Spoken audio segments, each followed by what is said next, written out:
குணப்பெருமையை எவ்வாறு கூறுகிறார் என்று பார்ப்போம். இந்த நந்தவனத்தை ஒருமுறை கனகாம்பரம் பார், எல்லை புறம் நான்கிலும் எமது இனத்தை அல்லவா இந்த வீட்டுக்காரியான ஜானகி அம்மாள் உண்டாக்கி இருக்கிறாள். யாவரும் பாதுகாப்பாக இருக்க வேண்டும் என்பதற்காக இப்படி செய்தால் இது ஒன்றே போதும் எமது குணத்தை கூறுவதற்கு. அப்போ இந்த கனகாம்பரம் அவரோட குணப்பெருமத்தை எப்படி கூறுறான்னா, இந்த ஜானகி அம்மா அவங்க வீட்டில் இந்த நந்தவனத்தை ஒருமுறை கனகாம்பரம் பார், எல்லைப்புறம் நான்கிலும் எமது இனத்தை அல்லவா இந்த வீட்டுக்காரியான ஜானகி அம்மாலே வளர்க்குறா அப்படின்னு சொல்லி சொல்கிறாங்க. அப்போ இந்த ரோஜா மல்லிகை ஒன்றும் சொல்லாமல், அதாவது மல்லிகை தான் நாங்கள் பிடுங்குவோம், அதாவது சாமிக்கு வைக்கிறதுக்கு.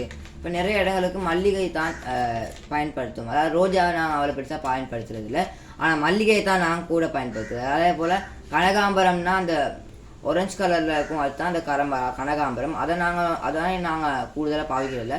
ஆனால் அந்த மல்லிகையை சண்டைக்கு இருக்கும்போது அவங்க கனகாம்பரம் சண்டையை நிறுத்துவதற்காக ஒரு கருத்தை முன்வைத்தார். அப்போ அந்த என்ன அப்படின்னா, அந்த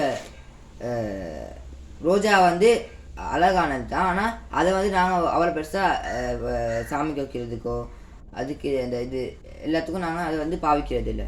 மல்லிகையை தான் நாங்கள் கூடுதலாக பாவிப்போம். அப்போ அந்த பிரதான கருத்து என்னன்னா, ஒவ்வொரு மனிதனிடமும் தனித்துவமான பண்புகள் உண்டு.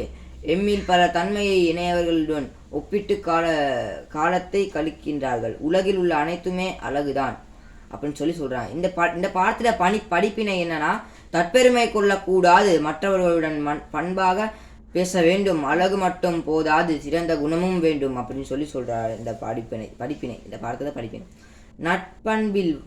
நட்பண்பில்லாதவர்கள் நிலை, அதாவது இந்த பாடத்தில் நட்பண்பில் இல்லாதவர்கள் நிலைமை மற்றவரின் பரிதாபத்திற்கு உள்ளாகுதல், ரோஜா உதிர்ந்த விடுவதை அழிதல், அவமானத்தால் வெற்றி தலை குனிதல், அதாவது வெட்கப்பட்டு தலை குனிதல், அதான் வெற்றின்னு சொல்லுவாங்க. மல்லிகை தான் அப்படின்னு சொல்லி சொல்றாங்க.